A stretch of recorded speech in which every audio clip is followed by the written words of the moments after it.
Have you ever heard of construction site water ghosts? The water ghosts I'm about to talk about are not the supernatural entities people usually think of, but rather a special profession on construction sites. They often wander on the edge of death, relying solely on the loved ones at the other end of the safety rope, but sometimes, even the loved ones may not be entirely trustworthy. I am one of these construction site water ghosts, and I will use my own life experiences to tell you how terrifying this profession can be. My name is Guang, and when I was 18, I came to the big city to work on a construction site with people from my village. It was here that I learned about a unique profession, water ghosts. I remember it was a gloomy day, and suddenly, my fellow workers enthusiastically rushed towards a certain spot. A colleague told me that a water ghost had arrived, and I quickly joined in to see what the fuss was about. Such opportunities were rare. Water ghost. Hearing this term, I couldn't help but shiver. Construction sites often have strange legends, but this was the first time I encountered something so close to me. I don't know how I managed to walk over there. All I knew was that, when I arrived, my fellow workers were gathered around a newly drilled pile foundation well, discussing animatedly. Inside the well was muddy water,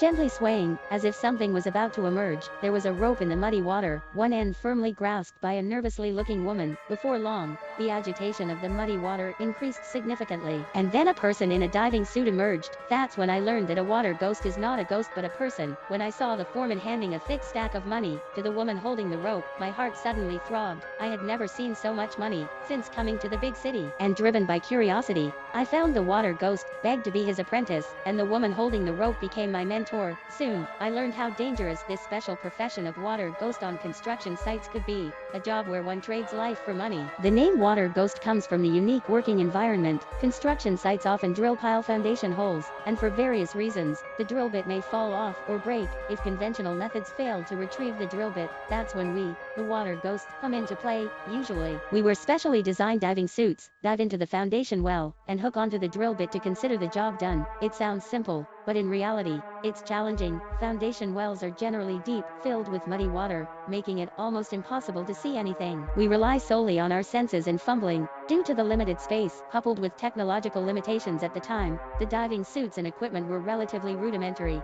The water pressure below was immense, the conditions were unclear, and collapses could happen at any moment, risking our lives. So, water ghosts must work in pairs. The person outside communicates with the water ghost through a rope, providing basic instructions. This rope is the lifeline. The absolute trust must be in the person holding it. With high risk comes high reward. Payment for a successful retrieval is 2,000, and if unsuccessful, it's a million. Considering that the general wage at the time was only a few hundred, it was a substantial sum. However, this wasn't because the drill bit was exceptionally valuable. It was because the locations of the foundation wells were pre-planned. If the drill bit couldn't be retrieved, the well would be useless, and the entire project might have to start from scratch, incurring massive losses. My mentor emphasized the importance of trusting the person holding the rope, a matter of life and death. This high risk and high reward job attracted a certain type of person, and among them, my mentor was quite renowned for never making a mistake. Those who did make mistakes usually paid with their lives. My mentor only needed to reach into the water to know if the job was feasible.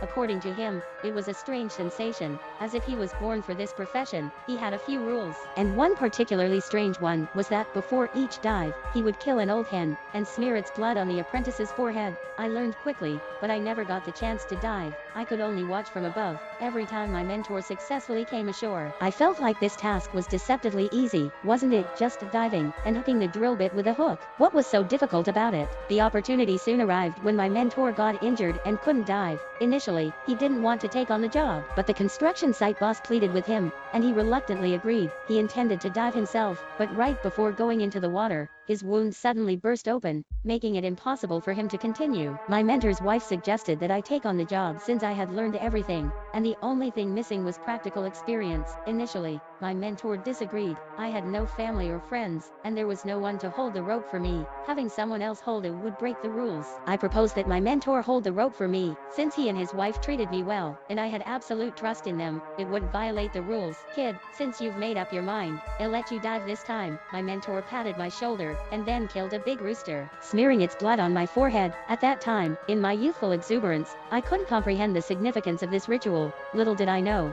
it would save my life. After donning the equipment equipment, I nodded to my mentor, and slowly descended into the water. The sensation was surreal, as if the entire world was gradually disappearing before my eyes. As I went deeper, I could distinctly feel the temperature dropping, and the pressure increasing. The rope moved slightly, indicating my mentor was inquiring about my situation. This was another essential skill, a form of unique communication. At first, I felt like I was giving up. However, I didn't want to see disappointment in my mentor's and his wife's eyes, so I decided to continue the descent. Inside the muddy water, something occasionally bumped into me, as if something was secretly touching me. I had overestimated myself. This contact quickly stirred up my fear, making me feel like I had left the familiar world and fallen into a strange abyss. My mentor,